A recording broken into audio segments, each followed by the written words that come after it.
Right. He's a womanizing, alcoholic, divorced dad who happens to be trying to investigate this thing, mostly to just impress Ellie and get into Ellie's pants. Well, to be fair, he didn't really have to do much. Like, she was ready to go. Like, it was so out of left field. I'd be like, wow, someone's got some daddy issues, like right away. It's just like, and I love the fact that,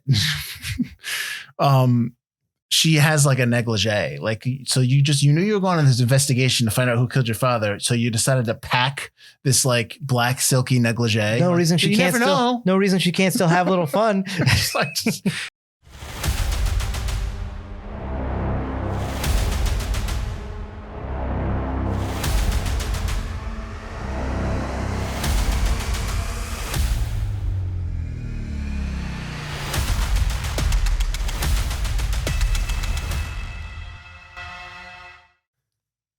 Ready? Yes. No more days till Halloween, Halloween, Halloween. No more days till Halloween. I'm Mike Field. I'm Mike Butler. And we've returned from the grave of podcasts to bring you the 5-episode block of shows as you now enter Forgotten Horror Part 5, A New Beginning. Each episode, we discuss a film that, for a variety of reasons, was forgotten by audiences. Maybe they were being attacked by a creature or chased down by a headless horseman while walking home from a pub. Or perhaps the movie didn't catch on with the audience in its initial run because they were pod people. We'll discuss what we love about the movie or perhaps don't love about it, but we'll always recommend you revisit it. If you survive the Silver Shamrock mask promotion, we want to hear from you. We're on Instagram, Facebook, and YouTube. Like, share, and subscribe. Our podcast is available on all platforms for your listening displeasure. What's up? Nothing. You got through the Silver Shamrock promotion saying one final time. I know, right? I'm proud of you. Thanks, man. Thanks. Hey, listen, after 5 times, you got to get used to it. It kind of becomes part of the canon, if you will. So what's going on? How you been? I've been all right, but I've bought some masks for the kids I don't have. And, I hear that once 9:30 rolls around on Halloween, something's going to happen to them. 9:30? I think it's 9. You're right, it's 9. Well, that's a little hint of what we're doing. So, Mike, what movie are we doing?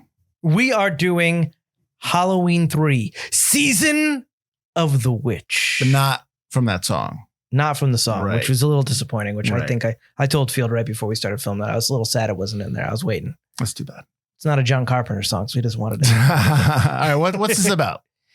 I will tell you. You don't even have it keyed up. You don't have it queued up. Hospital emergency room, Dr. Dan Chalice and Ellie Grimbridge, the daughter of a murder victim, uncover a terrible plot by small-town mask maker Connell Cochran, a madman who's planning a Halloween mass murder utilizing an ancient Celtic ritual.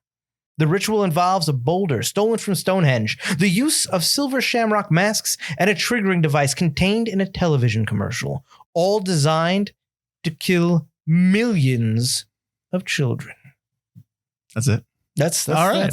Awesome. Halloween 3, Season of the Witch. Obviously, this is a sequel. A threequel. It's of the Halloween franchise, but it obviously has nothing to do with the Halloween franchise. We'll probably get through that. We'll get into that a little bit.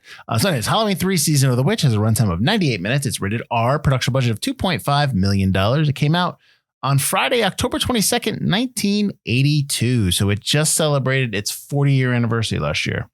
Opening weekend, it did $6.3 million, and a domestic and worldwide total of the same, because I assume it didn't have an international release, or at least I couldn't find one, was $14.4 million. Production company was Dino De Laurentiis Corporation and Deborah Hill Productions. Distributed by Universal Pictures. Said it came out on the 22nd of October, 1982. Went up against in a wide release, First Blood. You remember First Blood, Butler? Oh, no, I've never heard of that one. Jinxed and Monsignor, and a limited release of The Sender. The week after, October 29th, you had a wide release of Class Reunion and It Came from Hollywood. And the week before, the 15th, you had a limited release of Ladies and Gentlemen and The Fabulous Stains. Excuse me, it's Ladies and Gentlemen, The Fabulous Stains. That's the one big title. The only movie I've heard of in that entire breakdown was First Blood. I've heard of First Blood.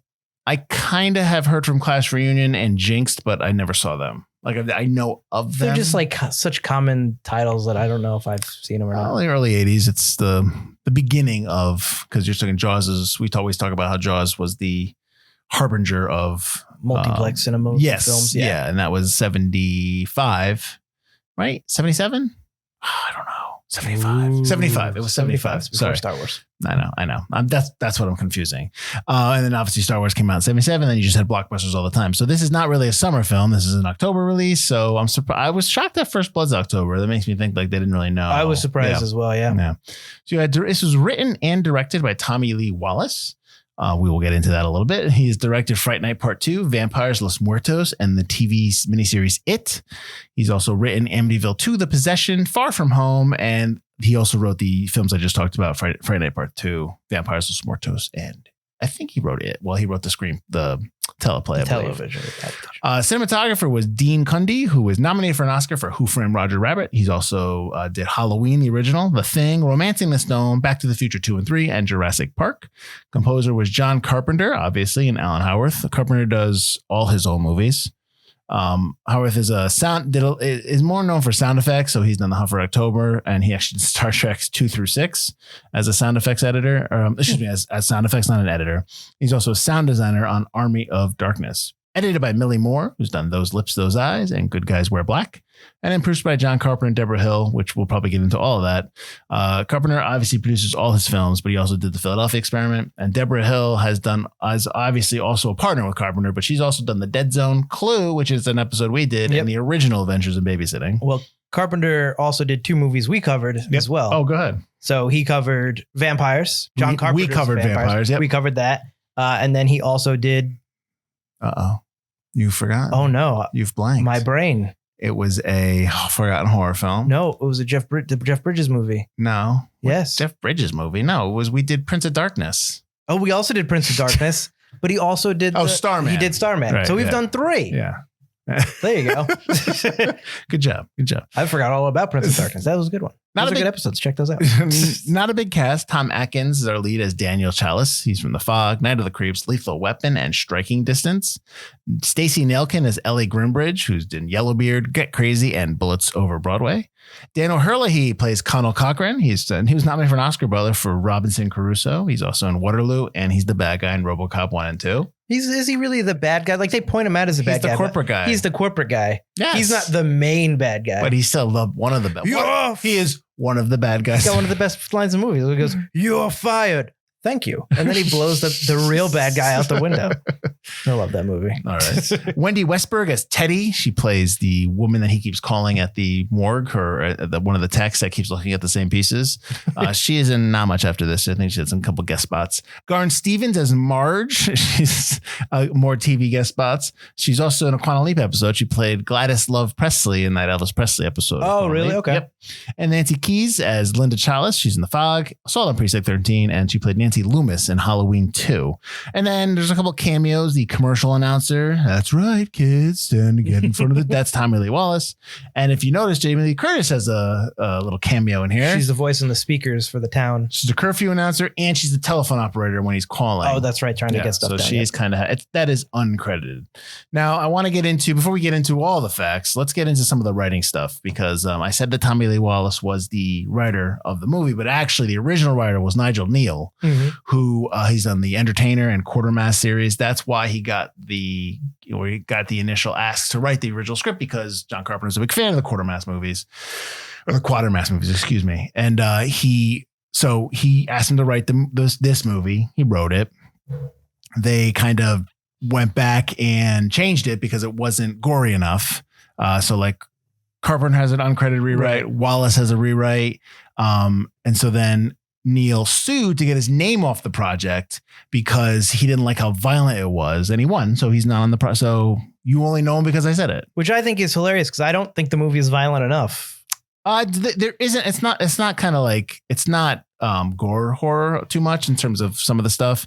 It's more creepy horror, more scary horror. See, I think there's only like 2 creepy horror parts in it, but yeah, I get what you're saying. I think I'm saying what they're trying to go for. Yeah, it's very TV horror, except for 2 different moments, which we'll probably get into. But this is rated R though, right? Yeah. Oh, for sure. They also say the F word, so it has to be rated R. Oh, that's right. I don't even think. No, it is. I don't even think back then you get. I said it was rated R. Why did I? It's rated R. I said it in the friggin' facts. Do you even get the 1 F word rule back then? I don't know. I don't know back in 82, because this is before PG-13. Temple of Doom. So yeah, so maybe it probably would. Well, it's also people are dying. Kids are dying. I mean, that's where you're going to get the horror. That's where you're going to get that. Yeah, absolutely. But I mean, just the F word that they say alone gets you the. Oh, of course. Yeah, absolutely. All right. So I'm not sure if you ever saw this film. No, there was a time during high school where I watched all the slasher films. Mm-hmm. Like I went through, watched all the Jason films, all the Freddy films, and all the Mike Myers films. But I skipped Halloween 3 because everyone says it's so bad. It was also at the time very hard to find. True. I was back, in the mid 2000s. So, and it's technically, like we said, it's not really part of the franchise. It is part of the franchise. The original intent of the franchise for John Carpenter was to have it be an anthology. So it would be different stories that took place on Halloween. Right. Different directors, different writers. Kind of like a proto Trick or Treat. Right. I mean, Halloween 2, he wasn't going to direct. Someone else was going to direct that. And they said, no, they passed. So he stepped in and took it. He also did it because he needed the money because they didn't get money. Because I'm talking about John Carpenter. He had no money from the first film. So when this comes out, 3 comes out, it was a different script. They turned it to Halloween 3. The intent was obviously to make more of these. But I think after this movie did all right. It maybe didn't do gangbusters. It didn't do Michael Myers movie. Right. I think is where it went. Carpenter sold the rights to the Halloween franchise to, what's his face? They sell it to Universal or did they sell it to Mustafa Akkad? I think Mustafa. Okay. Universal only has rights to certain Halloweens. He basically sold it. Right. And that's when you had Michael Myers Return, Halloween 4 and Loomis and Mike Myers somehow come back with no explanation. That's fine. That's no big deal. So that's kind of like the kind of the path. I'm sure I didn't do that justice. I'm sure there's other people out there that know much, much more than I do, which is fine. But so anyways, that's why you have this film that has nothing to do with the franchise. So it's kind of a sequel, but it's really its own film. Right. So it's your first time watching it. What were your initial thoughts? I was a little disappointed that it wasn't scarier. Mm-hmm. That I was really the build up to these masks are going to do something. These masks are going to do something. It was kind of interesting what the masks do, but that you didn't see more of it. And that, I was really hoping the masks just took over the kids. Mm-hmm. And you kind of had like a Buffy the Vampire, kids become their costumes kind of thing. What the masks end up doing is gross enough, and I liked it. But I don't think you did enough of that. I like the ambiguous ending, but I really feel like you shouldn't have been ambiguous. Make it a darker ending. I really was hoping, credits would crawl and you'd hear like the screams of children, which I think it's what they had planned. There was, there was that ending. Way better. Yeah. So, yep. But yeah, it was interesting. I think they could have gone into more. I was really also interested in the witchcraft and technology angle being put together. Mm-hmm. But it's a definite suspension of disbelief that a jokester salesman is like the richest man in the world and can build all this stuff. Mm-hmm. It's like, I don't think, the owner of Spirit Halloween is shaking hands with Elon Musk. I'm sure he makes a lot of money, but. Well, it's not exactly like Colin Cochran's firing on all cylinders here. That's true. But he's got so much money. He's building the automatons and stuff like that. Right. But I thought it was interesting. I think it could have been better. Mm-hmm. But I think that the story was interesting enough to keep me entertained the whole way. Right. So the ending that you were talking about, so for those who remember the ending and if you watched this movie beforehand, is that at the end of the film, he's calling the news stations to have them take off the commercial, because what ends up happening is the commercial airs and it sends out this like decoded message that enacts the masks to go off and make all the kids die and turn them into bugs and stuff like that. Right. So he gets it off the first 2 channels, but not the third one. I understand this is 1982 and I know there's a limited amount of channels. I just don't know who he's calling and I don't know what he thinks he's affecting. Right. Yeah. When he even got it off the first 2 channels, like, did he really, or is that just a glitch and he got lucky? I don't think that person can pull any commercial. Yeah. I mean, and then one crazy guy is it's just silly. And then we're talking about how much money they have to spend to get airtime on all of these channels for this commercial, but whatever, regardless of that. So at the end of the film, they can't get the last one on and he's saying like, turn it off, right? He's saying, shut it off. Shut it off. He's just yelling. And then it ends with, it just cuts. You don't hear anything. It just cuts at him. It cuts to him going, no. That's it. So you don't know what happens in ambiguous, but in the original ending, it cuts to black. And what ends up happening here is the screams of millions of children being murdered. You just hear screams in the black. And in the novelization of this movie, which was written by Dennis Etchison, it describes how Chalice failed. It describes the endless screams of dying children were heard, quote, throughout the station, the town, and the land beyond. So it does end up happening in the book. right? But not in the movie, which I'm okay with it not being ambiguous. See, I'm not. I think you need to end on a darker note.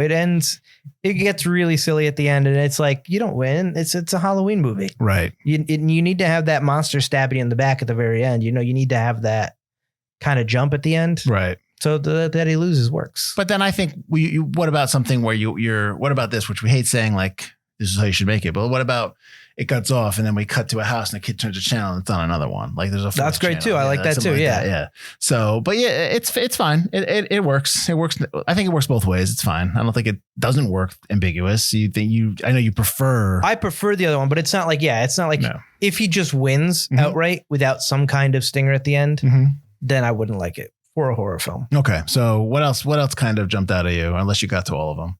That's pretty much it. I mean, I have questions and they're little nitpicky things, but like they never really go through like Ellie. Was Ellie always an automaton, or was she murdered and that was the automaton? I was like, are we not going to even go over that? I wondered that as well. At the end of the movie, Ellie like suddenly is a robot and she's attacking him and it goes on for a while. It made me laugh. I liked it. I thought it was kind of like a nod to Evil Dead. It was very Evil Dead-esque. But I don't know if it's meant to be funny like that.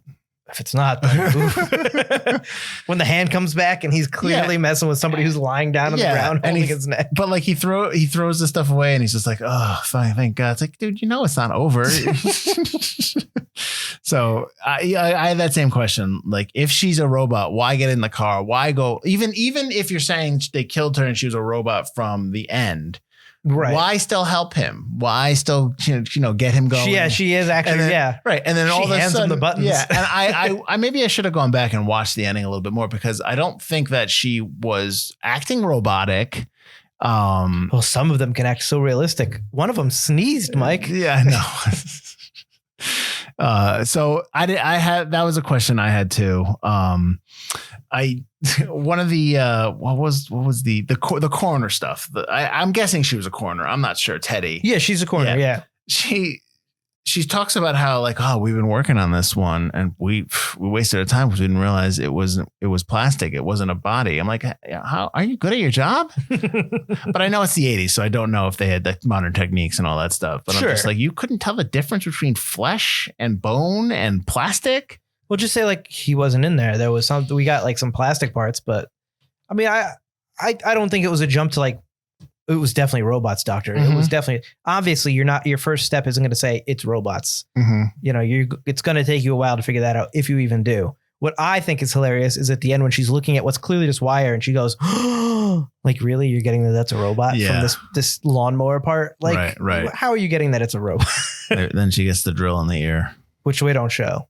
Which is Halloween 1 and 2, we would have seen it. You probably would have. Yeah. Maybe they couldn't figure it out. Maybe they couldn't do it.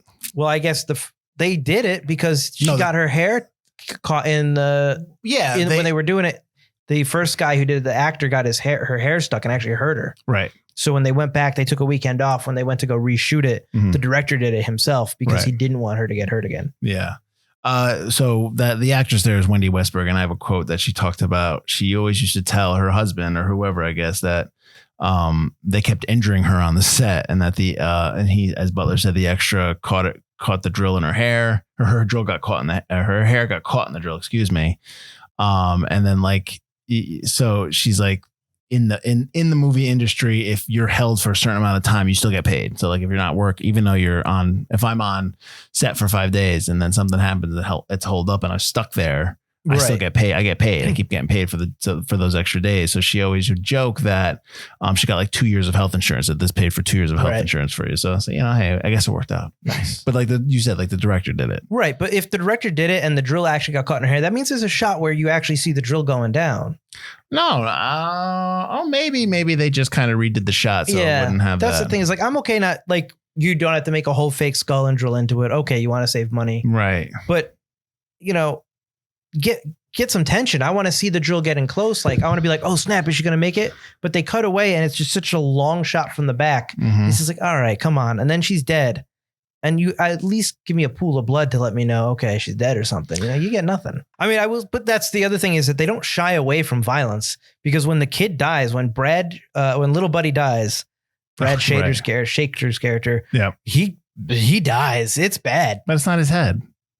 It's just a mask. Obviously, it's not his real head, but like they kill a kid. Like this is the second movie we've done on Halloween for this Forgotten Horror where they've killed the children. Yeah, but they actually showed it in this one. Yeah, exactly. Like that's a pretty gruesome death. Mm-hmm. So that's why I don't understand why they don't show like the screwdriver, the drill death. Maybe. But when he dies, it's cool. But I like that. They also have the Marge character who gets zapped in the face, in the mouth. And that she has was the prosthetic, which well. I guess the actress didn't. That actress was married to Tom Atkins during the production. Yeah. And I guess she refused to wear the prosthetics. Yeah, how do you do a Halloween movie and be like, I don't want a prosthetic on? I don't know. Did you not know about it before you got hired for this? Yeah, maybe that's why they broke up. I don't know. That's pretty gruesome too, though. Yeah. But that's why I don't get why you don't do the drill. But I'm curious how the prosthetic works because the bug comes out of the mouth. So I'm wondering if it's just her face and then they have the prosthetic on her, but like it's not obviously her mouth. It's the fake mouth. I would assume it's like kind of a cup thing going on. So right. The cricket or locust or whatever is in the mouth. Yeah. And then it walks up into her hair. It's a locust. It's not nothing. Well, not her hair because it was somebody else did it, right? Did they say who did it instead? They just said a body double. Said a body double. Yeah. I do, but the kid dying is so cool. Like I guess it's not claymation, but it kind of looks claymation. It must just be a soft head because the snake comes out and the jaw lowers as the snake comes out of his head. It's just probably all the bugs and stuff are in the head. Yeah, I'm just wondering what the head's made out of. It's just nothing. Because you didn't see the head. You just saw the mask. No, because the mask is ripped where his mouth is, so you still see the jaw open on the thing. Oh, it's probably just some kind of like a fake rubber dummy with a fake head. jaw in it. Yeah, I always wondered in that scene too because the wife faints, right, and then the guy falls down because he gets bit. But you just assume he's had a heart attack. How did the wife die? Eventually she's gonna get bit by the snake. Okay, but like. She just fainted. If she does, the whole point isn't to kill the adults. Sure. Well, you can't let them leave. Oh, yeah. If anybody cleans it up, the automatons are going to go in. In the first scene when he kills the guy in the hospital, not the first scene, but when that guy's being chased and he gets to the hospital, that's where you kind of meet Chalice and all that. Right. Who's having a nice friendly game of grabbing butt with his As I was thinking in the early 80s. Look at doctors get away with everything back then. So when he goes in and he grabs the guy's head, I thought, and he doesn't break his nose. He pulls his skull apart. That's what he does. Pulls but I'm just like, the eye socket. What's happening here? Like, I just didn't understand what was going on in that part. I thought it was great. I was like, ooh. So I'm like, another suffocation, of course. All right, let's go. He's gonna die in 10 seconds, and then he goes for the eye. I'm just like, yeah. Oh, and he gets the gloop on his hand. And he wipes the gloop all over like the blood. He gets because he has the fingers in his hand. The eye stuff. Yeah, the blood and the eye goop. He's wiping it on the curtain. Yeah, and then he just calmly walks out past the nurse. I just like there's no one in the hospital except the nurse and Chalice, and there's nobody else there. And then the explosion happens, and all of a sudden everybody's outside. Like enjoying the night air. Yeah, like just like there's no one other. I know there's other patients in this hospital, but whatever. It's probably just low budget. That's what you get. Did you see the when they start having everybody come in after the explosion, they're doing the interviews and the firemen are there and the police guys are there. Did you happen to catch the fireman's hat because his badge was flapping? Oh no, I didn't. So like his hat, he has that like the badge that's up on the top. Right. Yeah. He was nodding in the background in his hat, and that would just keep flapping. I go, dude, that looks really fake. We'll keep it. I also love the intent on showing Chalice as a heavy drinker. Like, oh yeah, Chalice isn't like he's not a hero. They definitely, I think they do a good job of making him not an everyman, but definitely a flawed character who's just put in a situation. Right. He's a womanizing, alcoholic, divorced dad. Yeah. Who happens to be trying to investigate this thing, mostly to just impress Ellie and get into Ellie's pants. Well, to be fair, he didn't really have to do much. Like, she was ready to go. Like, it was so out of left field. I'd be like, wow, someone's got some daddy issues, like right away. It's just like, and I love the fact that, she has like a negligee. Like, so you knew you were going on this investigation to find out who killed your father. So you decided to pack this like black silky negligee. No reason she can't still have a little fun. It was just kind of like, I get it. It's all right. I guess that's what we're doing. I understand. I guess the actress she wouldn't show her kids the movie. She didn't want her kids to watch the movie because of that scene. That's not too bad. Listen, I get that. I get it, but there are other scenes that are worse in a horror movie. Oh no, totally. No, Yeah. I understand. How about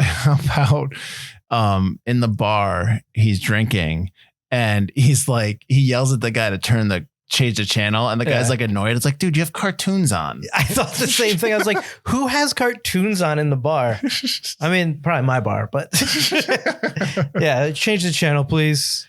So what did you think about the fact that the movie of the night was Halloween? So technically this isn't in that same universe. It's in the, you know what I mean? That was a little too heavy of a nod for me. Yeah. I was like, come on. Okay, I get it, but come on. I think that's more of a way to get that Halloween story in the movie, just to kind of like show a connection. Do you know what I mean? To Halloween. But that's showing that there's not really a connection. No. I know that, but I don't think, but listen, this is 1982. They're not thinking like we're thinking now where everything's connected universe. Sure. Yeah. All that stuff. So that's what I'm saying. I'm saying that I think that's just their nod of like, yes, it's Halloween. Like that. Sure. Like a clever little nod. Yeah. Yeah. I wasn't a fan, but I get it. But I would have been okay with it if it was on in the background. Yeah. And there was other stuff going on in the scene. But the fact that they like zoom in on the commercial, it's just like, oh, okay, come on. So also, because right now we're just really just talking about what's in the movie. And I know it's a horror film, so I shouldn't really kind of go down this road, but I will.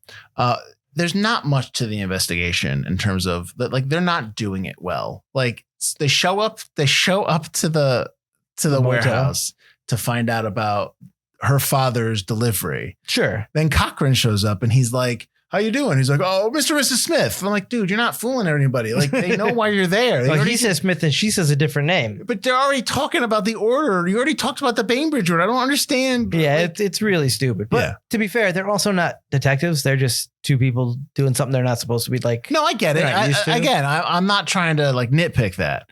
I just was like, that seems a little odd. What I thought was stupid was just like, all right, I thought he was going to go in the trade secret room first. It's like, trade secrets, we can't go in that room. I thought Dr. Chalice was just going to go in this room, carted bag. I'm like, who are you? You're not like, you think you're James Bond? Get out of there. But then he leaves. But then Ellie's like, that's my dad's car. And she runs up to the guard. Yeah. It's like, I think we're undercover here. What's going on?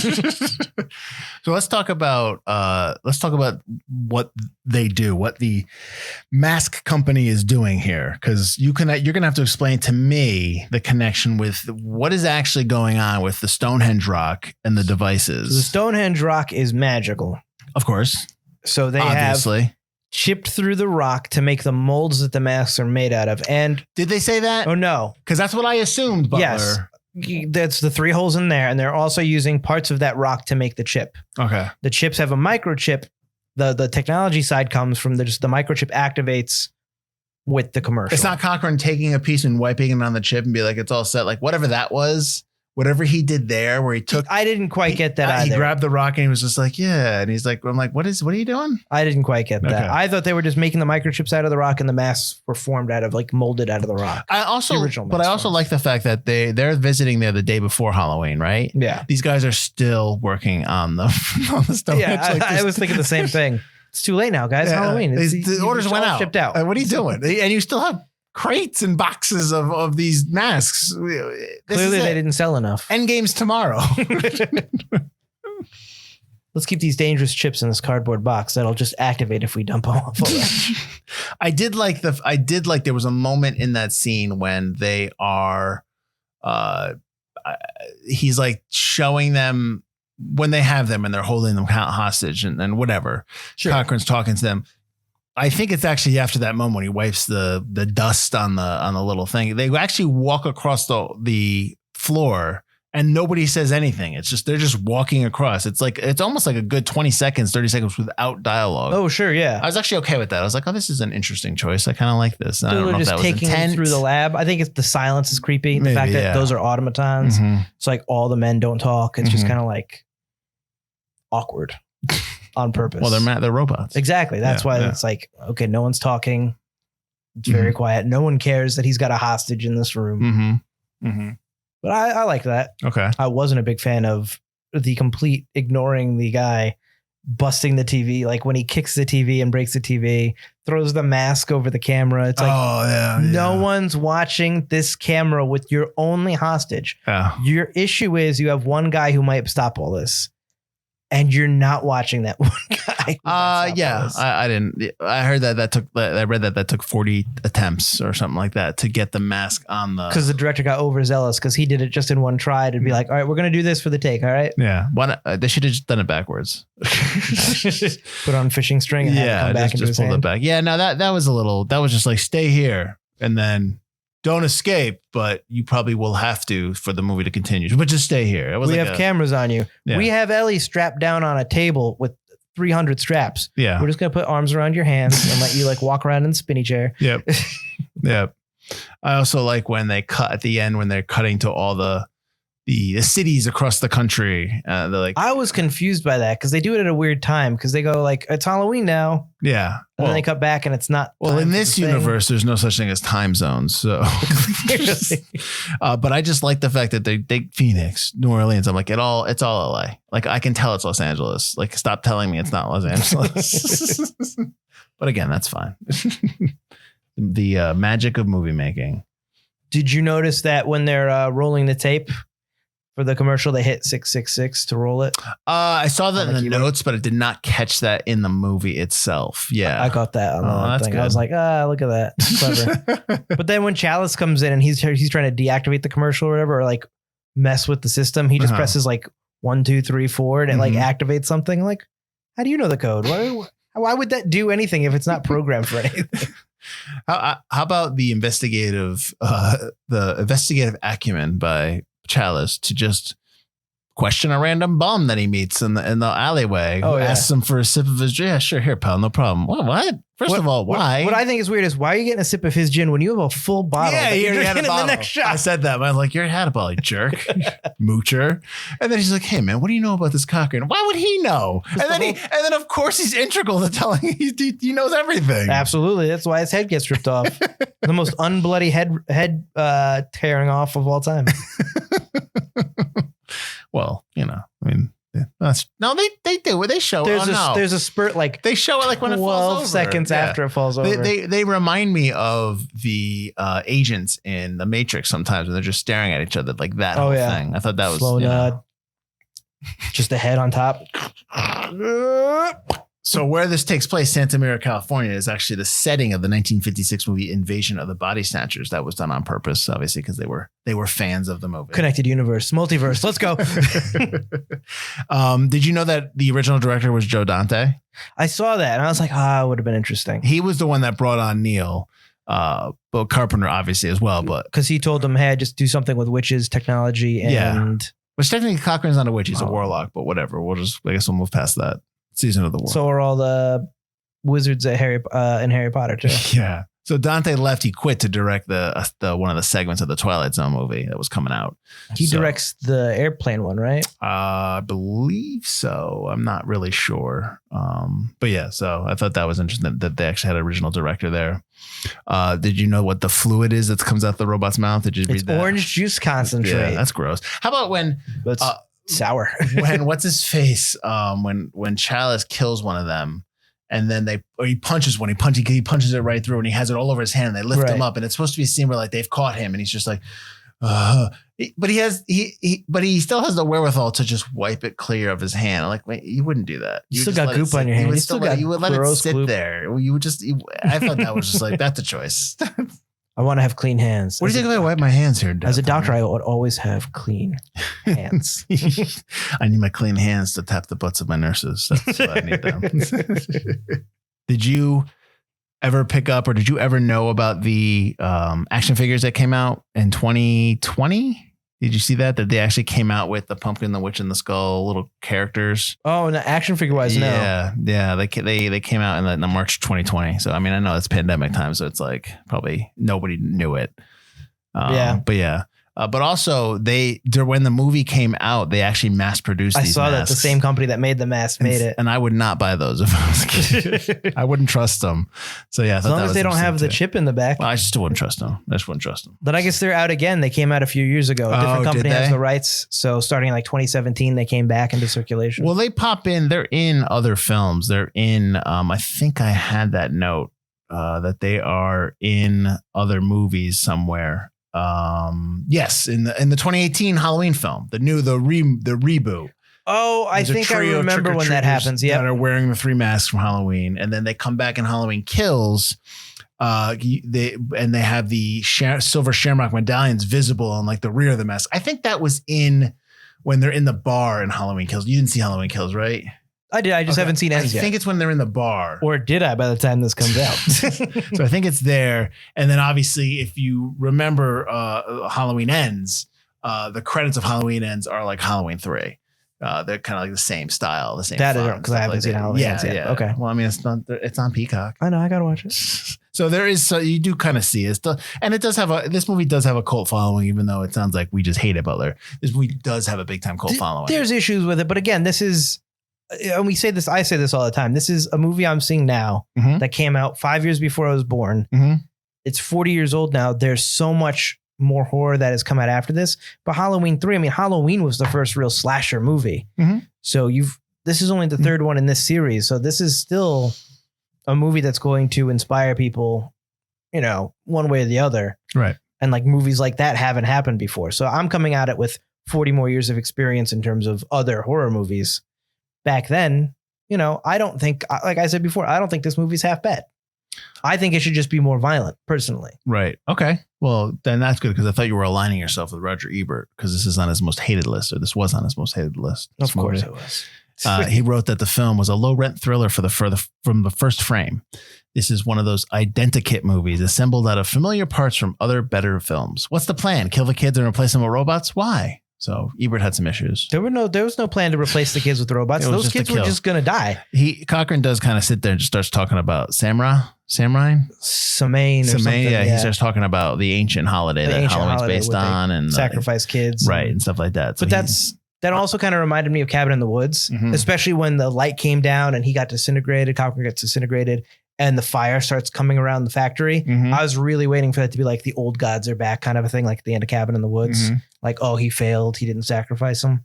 Oh, maybe. So I kind of liked that. Well, I like the reasoning that Michael Caine gives in The Dark Knight, which is that some people just want to watch the world burn. Like that kind of thing. Like that's he could have just said that, and that he didn't have to do that speech in this movie. Cochran could just been like, I just want to kill people. Well, he wants the power because he's a warlock. I hate kids. So it gives him power. But that's to the point of Robert, a low rent thriller. That's John Carpenter's whole thing is he makes movies for cheap that are good. Yeah. Like he goes out and he does what you should do as like an independent director. Sure. He just goes out with what he has and like, give me a couple million and I'll make you, 40 million. I don't think that's a minus. I think that's we've talked about that before for Carpenter. That's a plus. New York Times reviewer Vincent Canby struggled to apply a definitive label to the film's content. He goes, Halloween 3 manages the not easy feat of being anti-children, anti-capitalism, anti-television, and anti-Irish all at the same time. Why? Because it's Silver Shamrock? Because it's Silver Shamrock and it's an ancient Celtic religion? Yeah, why is that? Come on. Calm down. Jim Harper called Wallace's plot deeply flawed. Any plot dependent on stealing a chunk of Stonehenge and shipping it secretly across the Atlantic is going to be shaky from the start. There are 4 time zones across the United States, which we talked about. Yep. So the Western Seaboard has 4 hours to get the fatal curse-inducing advertisement off the air. Not a great plan. Yeah, no, that's true. But that's one of those I know, but that's not why people are at this movie. They're exactly. That's a nitpicky. That's what you do a podcast to talk about it for. In your actual movie review, it's just like, all right. I do think his plan should have been more magic and just turning the kids into monsters, but all right. Something with the movie, because I want to get to some stuff in terms of the effects of the film now, in terms of what people look back on it. But I want to get to the movies. I wanted to bring this point up before. I had a tough time with the geography of where Santa Mira is, where the town is that the paper mill is, or not the paper mill. That's what it was. That's the mask factory. Yeah, mask factory was. I had a kind of a tough time where the gas station was, where the guy first goes and it's like, I need your help. And then he drives them in. You know what I mean? Like, that's the gas station he ends up at the end. He does. But I'm thinking to myself, you ran that whole way to that gas station from that town. Like, how far is this town? Yeah, I assumed everything was in California, so. But no, I get it. I just was I didn't really know where things were. And again, maybe that's not. Also, did he run all the way or did he drive back? No, he was driving and then the car crashed and then he went on foot. Oh, he didn't just start the car up again? Yeah, no, because he runs to the gas station. He runs in, doesn't he? Maybe I forgot remember. I think I know he gets back in the car again after they crash. Then the hand attacks him. I thought he got back in the car again. Oh, maybe you're right then. Maybe they but just regardless, didn't show it. It's still the same night. So right, and it was closing in on 9 o'clock to begin with. Mm-hmm. So it can't be that far away. Mm-hmm. All right. Well, I guess it's all right. No, your complaint still stands. No, it's fine. Just because I'm saying he didn't run doesn't mean he didn't get there in 5 minutes. True. So I wanted to talk about kind of like the critique of the film now when people look back. I guess there's a lot of academics that have chimed in on Halloween 3. Okay. Like historian Nicholas Rogers, who points to an anti-corporate message where an otherwise successful businessman turns oddly irrational and seeks to promote a more robotic future for commerce and manufacture. Cochran's astrological obsessions of psychotic hatred of children overrode his business sense. So he's like kind of pushing that anti-capitalism. I don't get that. It's not that Cochran hated children. He loved jokes and toys, but he also loved power. Mm-hmm. These kids had to die at this time while the planets were aligned every 3,000 years, he says. I believe they had to get power. Otherwise, he made his money off of kids. He made his money off of making joke stuff. He still loved the toys and stuff. Right. But why the massive sacrifice? Why not just sacrifice 10? Why does it have to be millions? I would power? assume the more you kill, the more you get. But because he puts that into play, he's going to just receive more power. Yeah. Okay. Because he's the pretty much last remaining warlock. Right. And the only one, at least, who has the money to put technology behind it.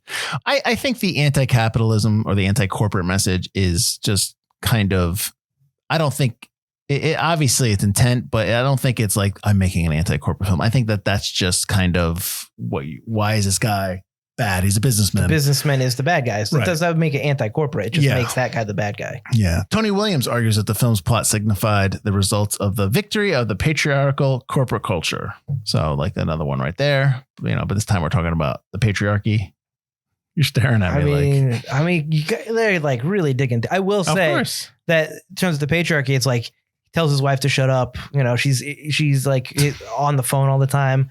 Like she's like clearly no good. Well, Chalice apparently sleeps with every woman Chalice he talks isn't with. Really good either. Yeah. So I don't think it's really. He's talking. He's not great to his wife. He sleeps with this girl who is clearly 20 years his senior. He slept with the coroner, and then when she asks to get coffee, he blows her off and walks away. Yeah. Hey, do this for me. Thanks. Maybe we can get a coffee.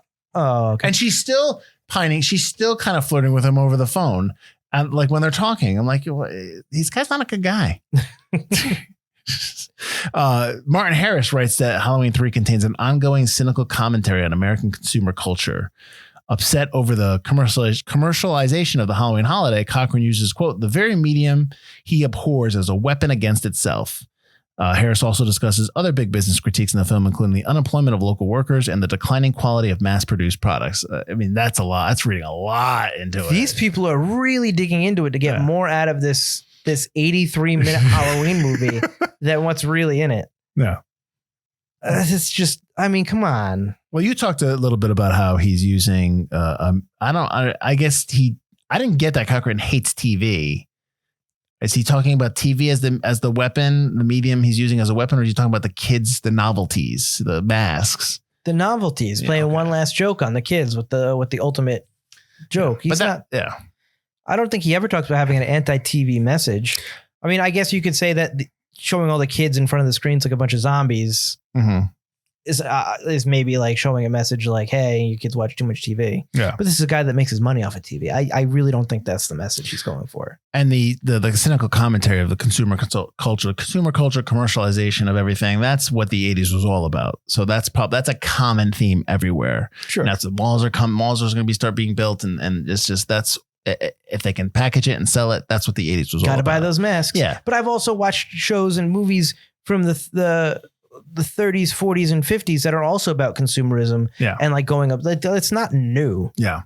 It's not like. No. That's what I'm saying. What I'm saying is that it's just one of like. It's not. Yeah. This is a movie of that time. There are dozens, hundreds of movies that talk about this kind of same idea. Right.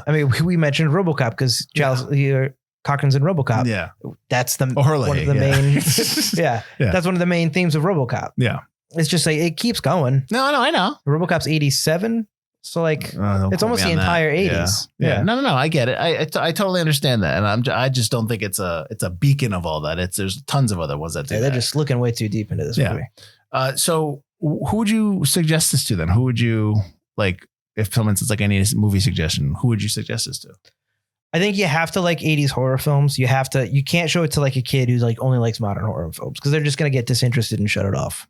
Maybe. I would think anybody who likes Michael Myers, anyone who likes the Halloween franchise, give this one a chance. It's interesting. It's different. I think if you like, obviously, I'm going to say if you like X-Files, if you like things like that, where it's like a horror, but it's also kind of a thriller mystery.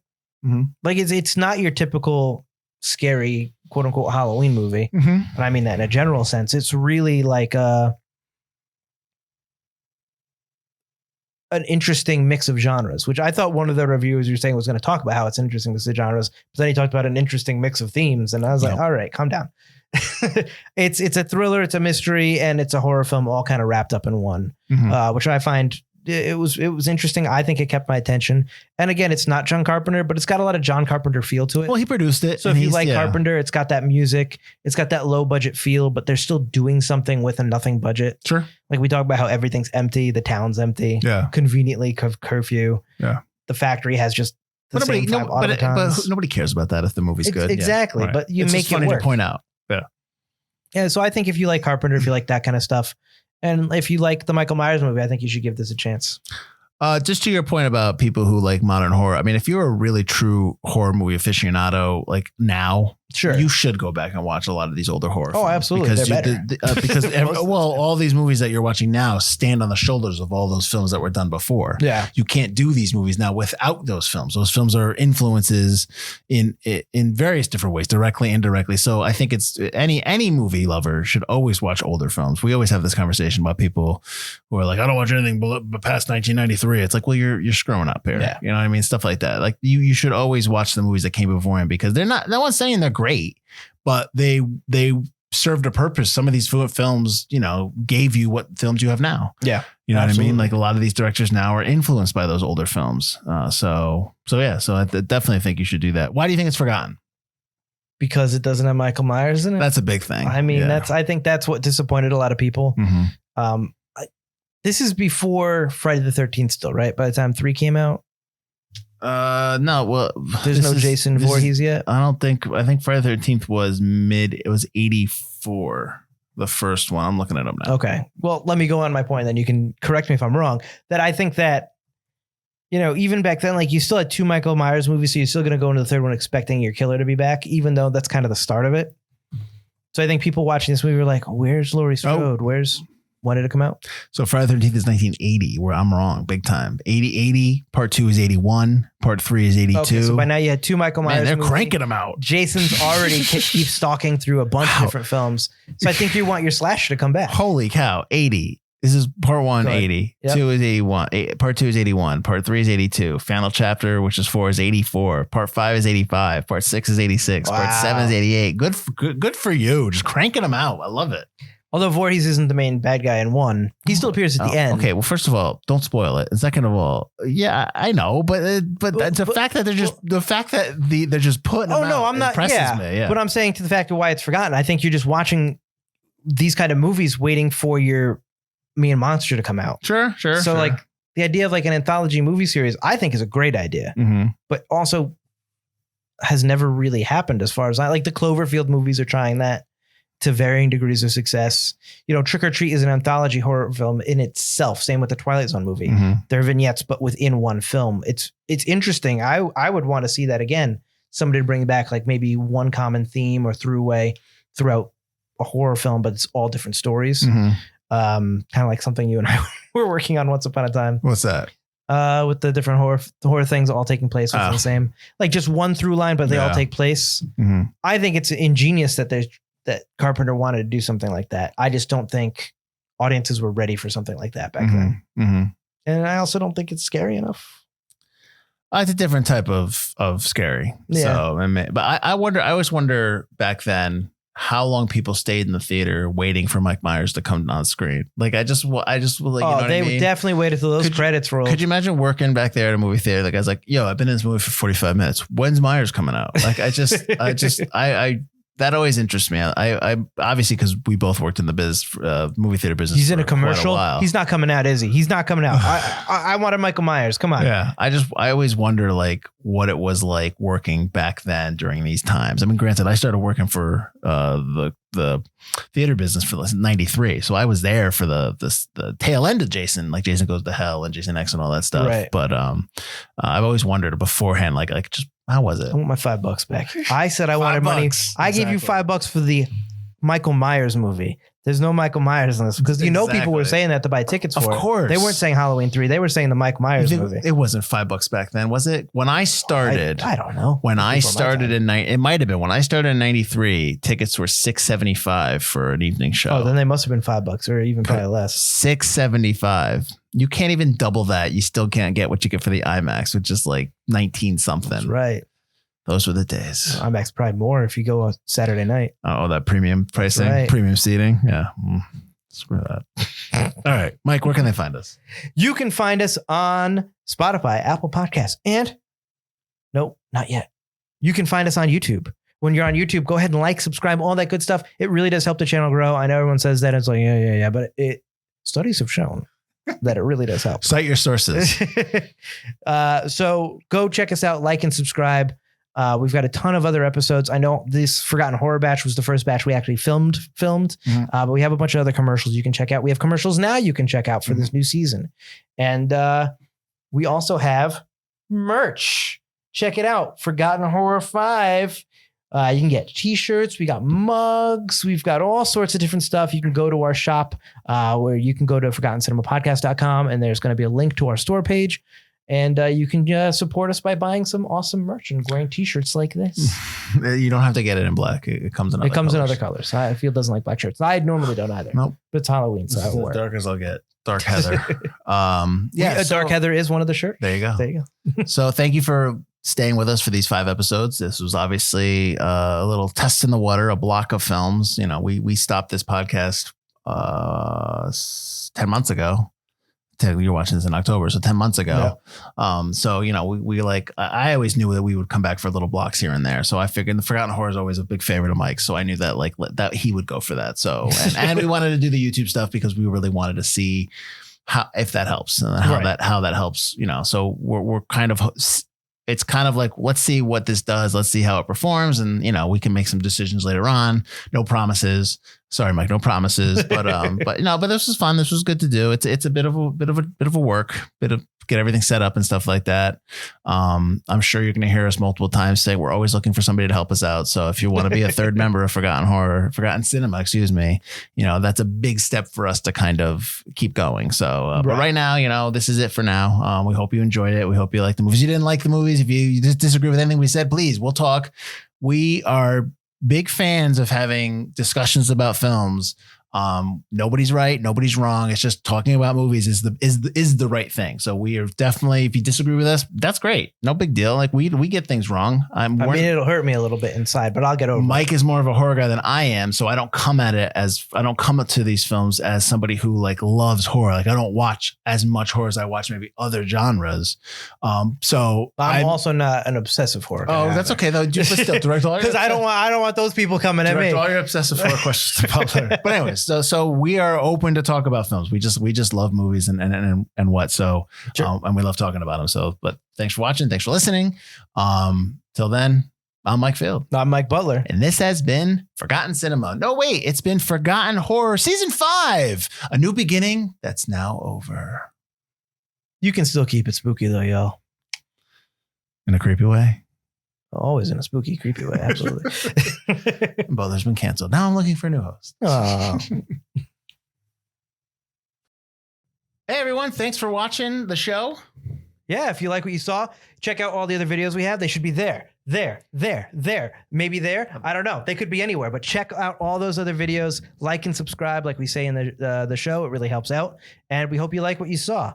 If you're just watching this while October's still going on, keep it spooky. And if October's over, you can still keep it spooky. Don't listen to what anyone else says. That Christmas stuff is out way too early.